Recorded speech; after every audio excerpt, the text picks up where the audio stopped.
My ex-husband's new wife posted on Facebook. Finally, he has a real woman who takes care of herself, unlike some people. I liked her post and commented just 3 simple words. The next day she deleted everything and blocked me immediately, but it was already way too late for what happened next in her so-called perfect life with him. I was at Target when I saw Brittany's post. Standing in the household goods aisle with dish soap in one hand and my phone in the other, reading her public declaration that my ex-husband finally had a real woman. The photo showed her in workout clothes, all angles and filtered light, tagged with the new restaurant location they were opening. Finally, he has a real woman who takes care of herself, unlike some people. I read it twice.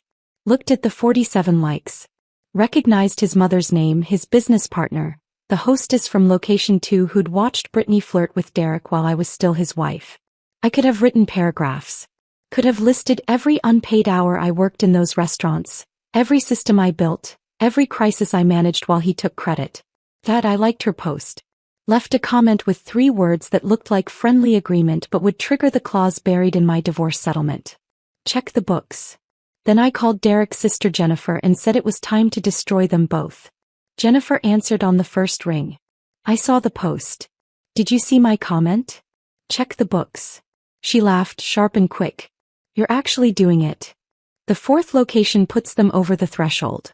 My attorney confirmed it last week. I put the dish soap in my cart and moved toward the checkout. They hit 32% growth. The clause activates. Mom's going to lose her mind when she finds out Brittany's been cooking the numbers. We don't know that yet, I said, but we both did. Jennifer had suspected for months. Small things that didn't add up, employee complaints that got dismissed, profit margins that looked too good given the expansion costs. The audit will find whatever's there. When are you filing?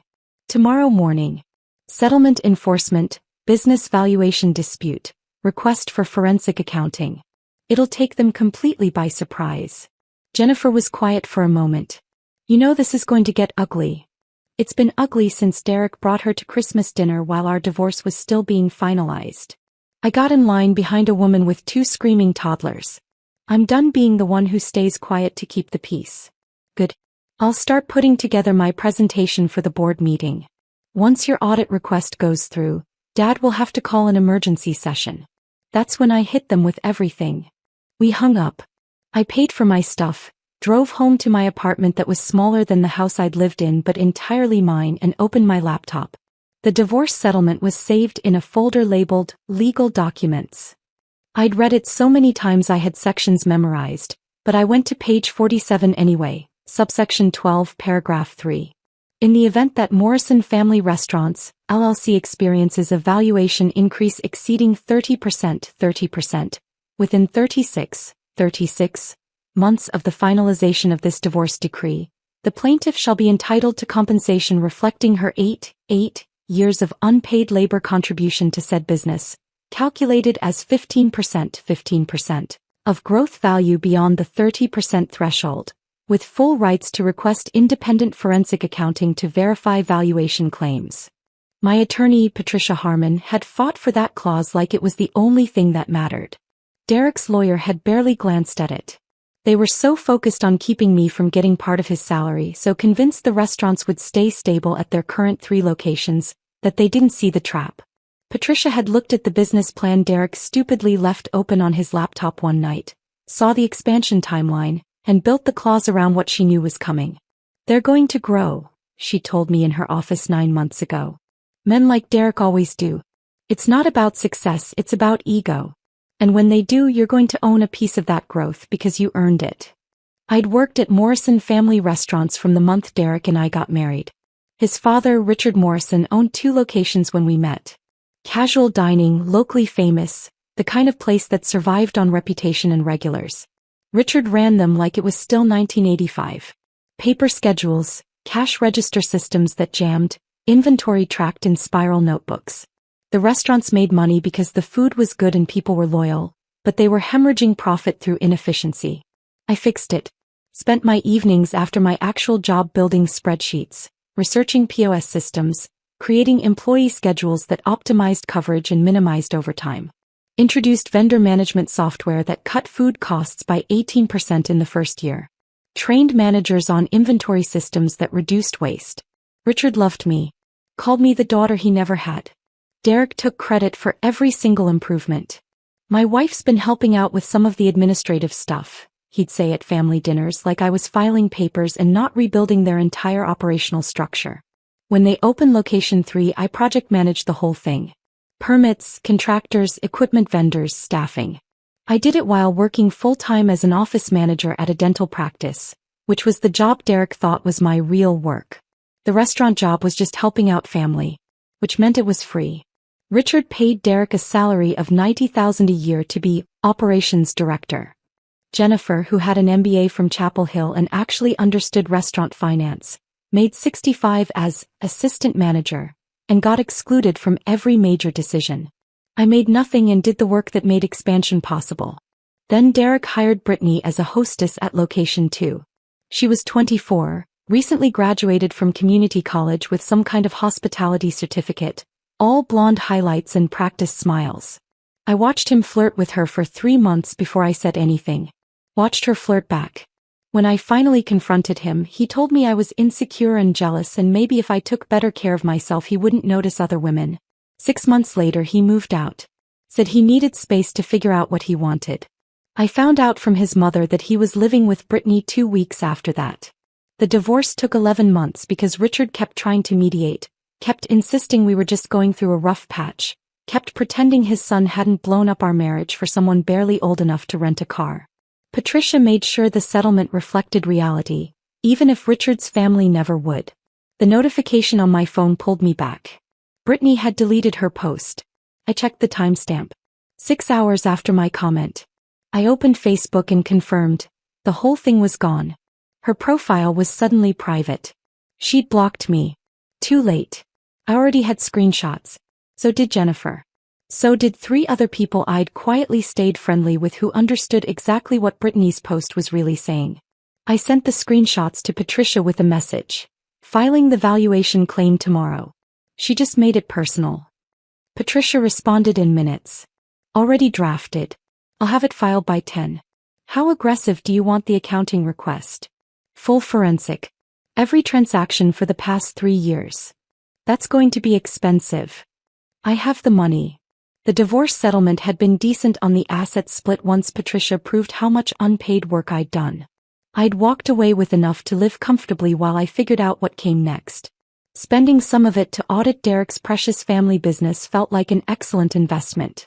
I'll include a request for expedited processing. Given the settlement terms, we should get approval fast. I spent the rest of the evening going through old files. Every email I'd sent about restaurant operations. Every spreadsheet I'd built. Every vendor contract I'd negotiated. I had documentation of 8 years of work, thousands of hours of unpaid labor, all organized in folders on my laptop because I'd always been the one who kept records. Derek used to make fun of me for it. You keep everything, he'd say, watching me file emails. It's just restaurant stuff, not the nuclear codes. Turns out documentation matters when you're proving your case in court. Patricia had loved my files. Built the entire unpaid labor argument around them. The next morning I was drinking coffee when my phone rang. Patricia. It's filed. Court accepted the expedited request.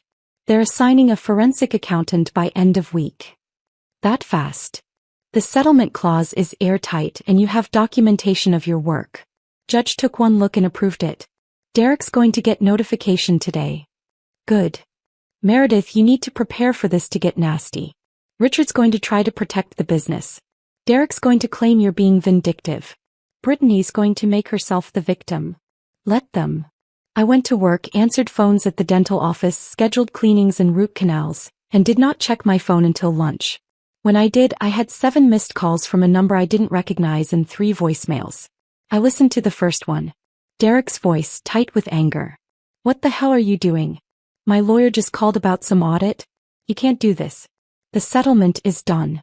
You need to call this off right now. Deleted. Second voicemail. Meredith, this is Richard Morrison. I'm very disappointed. I thought we ended things on good terms. This audit is going to hurt the family business and I know you don't really want that. Please call me so we can discuss this reasonably. The same Richard who'd chosen his son over acknowledging what Derek did. The same Richard who'd brought Brittany to the settlement negotiation and introduced her as Derek's fiancée before my divorce was even final. Reasonable. Deleted. Third voicemail. Brittany. I don't know what kind of game you think you're playing, but it's not going to work. Derek told me about your clause and there's nothing wrong with our books. You're just bitter because he's happy now. Grow up. I saved that one. Sent it to Patricia with a note. New wife now involved in business defense. Interesting. Patricia called immediately. That's a gift. She just admitted she has access to financial information. When the audit finds problems, we can establish she knew. You think the audit will find problems? Meredith. A 26-year-old with a hospitality certificate has been running marketing for a business that expanded 3 locations in 2 years. The profit margins they reported last quarter were exceptional. Almost too exceptional. Patricia paused. Jennifer sent me some preliminary concerns yesterday. Employee complaints about profit-sharing distributions. Vendor contracts that don't match purchase orders. Small things, but they form a pattern. What kind of pattern? The kind that suggests someone's been creative with the accounting. The forensic accountant was a woman named Linda Thornton. She had gray hair cut short, glasses on a chain, and the energy of someone who'd seen every financial trick in the book and was mildly annoyed by all of them. She met with me and Patricia the following week in Patricia's office. I've reviewed the initial documents, Linda said, spreading folders across the conference table. The business valuation is definitely over your threshold. Closer to 38% growth, actually. You're entitled to compensation. But, I heard it in her voice. But some of the numbers don't reconcile. Your settlement requires me to verify the valuation, which means auditing their financials. I've found discrepancies in the marketing budget, the vendor payments, and the profit-sharing distributions to employees. How bad? Linda looked at Patricia, then at me. Bad enough that I'm legally obligated to report it if I confirm what I suspect. We're not talking about sloppy bookkeeping. This looks intentional. Embezzlement. Potentially. Someone's been creating fake vendor accounts and paying invoices to companies that don't exist. The money gets deposited in accounts I'm still tracing, but it's not going to Morrison Family Restaurants operations. Linda pulled out a spreadsheet. It started small about 18 months ago. 500 here, 1,000 there. But it escalated. In the last 6 months, we're looking at about $60,000 redirected. I did the math in my head. 18 months ago. Right when Brittany got promoted from hostess to marketing director. Right when Derek gave her access to the vendor payment system. Can you prove who did it? I can prove who approved the payments. Every fake invoice has an approval signature. Digital but traceable. Linda tapped the spreadsheet. Brittany Crawford. Your ex-husband's current wife. Patricia leaned back in her chair. Well, this just became a criminal matter. The audit took 3 more weeks. Linda was meticulous, tracking every suspicious payment, cross-referencing vendor registrations, documenting the fake companies Brittany had created. Shell corporations registered to P.O. boxes, bank accounts in Brittany's maiden name, invoices for marketing services that were never performed.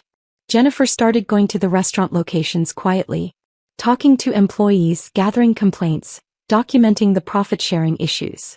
Turned out Brittany had been skimming from the employee profit pool too, redirecting funds into her marketing budget where she could then siphon them into her fake vendor accounts. The employees were furious when Jennifer explained what was happening. These were people who'd worked for Morrison Family Restaurants for years, who'd been promised profit sharing as part of their compensation, who'd watched their quarterly checks shrink while Brittany posted on social media about the business success she was generating. She told us the profit sharing was down because of expansion costs, one of the assistant managers said. Jennifer recorded the conversation. Said we had to sacrifice now for growth later. Meanwhile, she's driving a new Audi and taking trips to Miami. Richard Morrison called the emergency board meeting for a Tuesday in late April. The board consisted of Richard, Derek, Jennifer, and Richard's brother Thomas, who mostly stayed out of operations. 4 votes on any major business decision. Patricia and Linda attended as my representatives. I wasn't technically invited, but the settlement clause gave me the right to present findings related to business valuation. Richard couldn't exclude me without violating the court order. I wore the navy suit I'd bought for job interviews I hadn't needed yet. Walked into the meeting room at Location 1, the original restaurant, where I'd spent hundreds of hours building systems and solving problems. Derek was already there, sitting next to his father. He looked thinner than I remembered, stressed. Brittany sat behind him, not at the table but close enough to matter. She glared at me when I walked in. Jennifer sat across from Derek. She had her laptop open, files stacked beside her. Thomas sat at the end of the table looking confused about why he'd been summoned. Richard called the meeting to order. We're here to address Meredith's settlement claim and the subsequent audit. I want to resolve this quickly and professionally. He looked at me. Meredith, I hope you understand this audit has been disruptive to our operations. I understand the audit found significant problems with your operations, I said. Linda opened her briefcase. Mr. Morrison, I'm Linda Thornton, the forensic accountant hired to verify business valuation for settlement purposes. I've completed my analysis. She distributed copies of her report. The business has indeed experienced 38% growth, entitling Ms. Patterson to compensation under her settlement terms. However, during the verification process, I discovered evidence of financial fraud. Derek's head snapped up. What? Over the past 18 months, approximately $147,000 has been diverted from Morrison family restaurants through fake vendor accounts and fraudulent invoicing. The payments were approved by your marketing director, Brittany Crawford. Brittany stood up. That's insane. I approved legitimate vendor payments. This is clearly a setup because she, pointing at me, can't handle that Derek moved on. Linda didn't even look at her. I have documentation of shell corporations registered to your maiden name. Bank records showing deposits matching the fraudulent invoice amounts. Email chains where you created false paper trails for services never rendered. She slid another document across the table. You also diverted $62,000 from employee profit-sharing funds into your marketing budget before siphoning it to your personal accounts. The room went silent. Richard was staring at the report like it was written in a foreign language. Thomas was reading with his mouth slightly open. Derek was looking at Brittany, something dawning in his expression. Jennifer spoke for the first time. I've also been conducting internal review at Dad's request. She hadn't, but Richard didn't correct her. I have written complaints from 14 employees about profit-sharing discrepancies. They were told expansion costs reduced their distributions. That was a lie. Brittany stole their money. I didn't steal anything. Brittany's voice was shaking now, the confidence cracking. Those were legitimate business expenses. Marketing consulting, social media management, brand development. From companies that don't exist, Linda said. Registered to addresses that are P.O. boxes. With bank accounts in your name. Derek finally spoke. Brittany, what is she talking about? It's a misunderstanding. I can explain the payments. Your ex-wife is twisting everything because she wants to destroy us. I want compensation for my unpaid labor, I said quietly. The embezzlement is just what the audit found along the way. Richard looked at his son. Did you know about this? Of course not. Dad, I would never.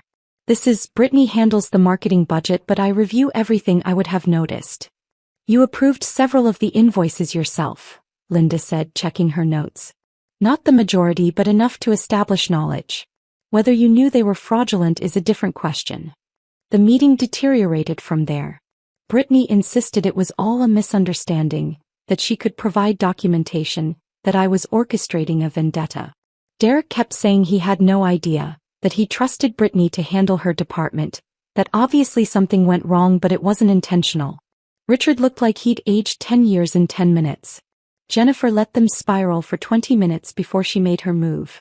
Dad, we need to address the criminal aspect. This isn't just bad bookkeeping. Fraud.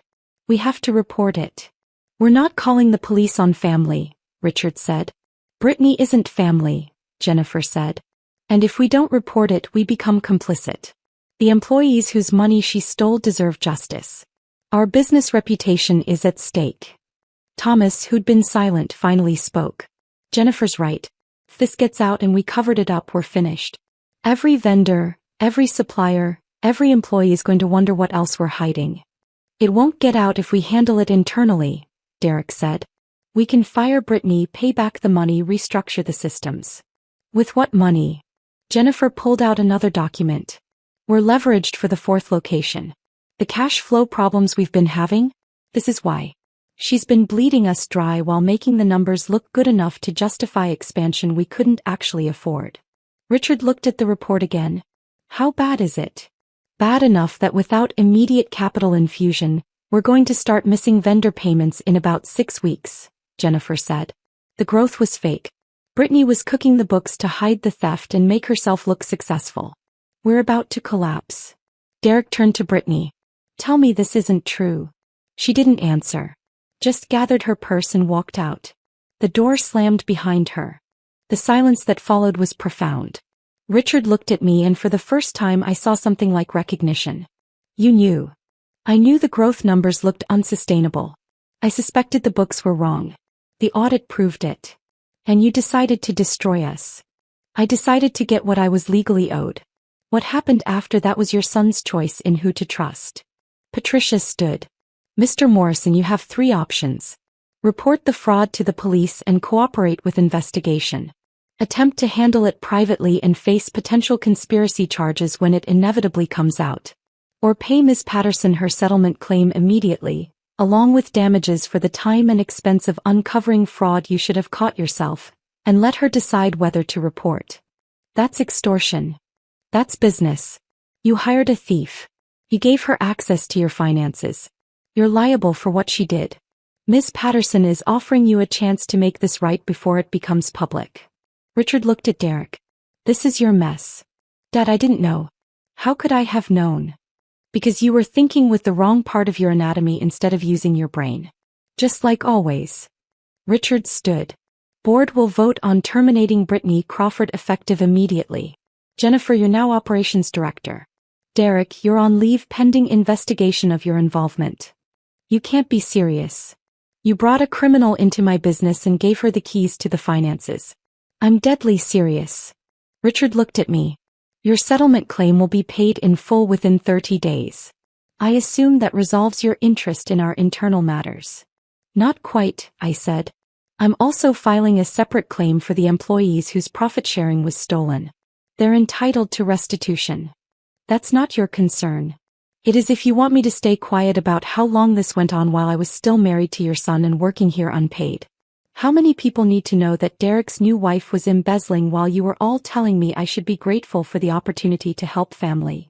Richard's jaw tightened. The employees will be compensated fully. You have my word. The board voted. Brittany was terminated. Derek was suspended. Jennifer was promoted. And I was owed $230,000 paid within the month. Brittany was arrested 6 weeks later. Turned out when I filed my own police report about the embezzlement, providing Linda's full audit as evidence, the DA got very interested. Especially when the employee complaints came in. Especially when they discovered she'd also been filing fraudulent tax documents to hide the stolen money. Derek tried to claim he was a victim too. That Brittany had manipulated him, that he had no idea. The DA didn't buy it. He wasn't charged criminally, but the civil suits from the employees named him as a defendant. Richard settled those two quietly, paying out of his personal funds to protect the business. The fourth location never opened. Morrison Family Restaurants restructured, brought in outside management and slowly recovered. Jennifer ran it with the efficiency and intelligence she should have been allowed to use from the beginning. Richard retired a year later. Sold his majority stake to a regional restaurant group and split the proceeds between Jennifer and Thomas. Derek got nothing. The marriage to Brittany imploded before the trial, dissolved in restraining orders and accusations.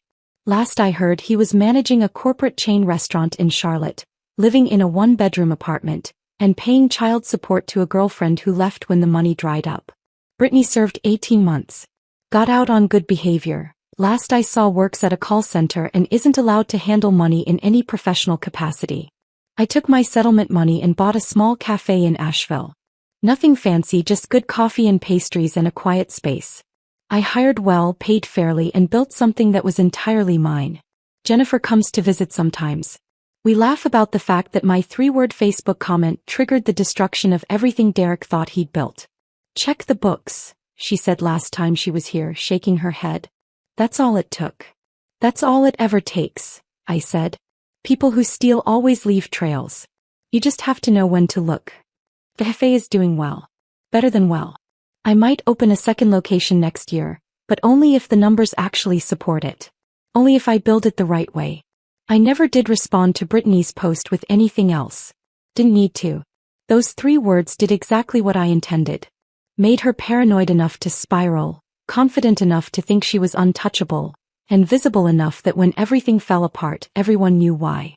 Sometimes revenge isn't about burning it all down yourself. Sometimes it's about lighting a match and watching them realize they built everything on gasoline. If this story of patient, calculated justice made your heart race, hit that like button right now. Subscribe for more tales of people who played the long game and won completely. Sometimes the quietest move destroys the loudest enemy. Sometimes 3 words are enough to burn down an empire built on lies. That satisfaction you're feeling? There's more where that came from.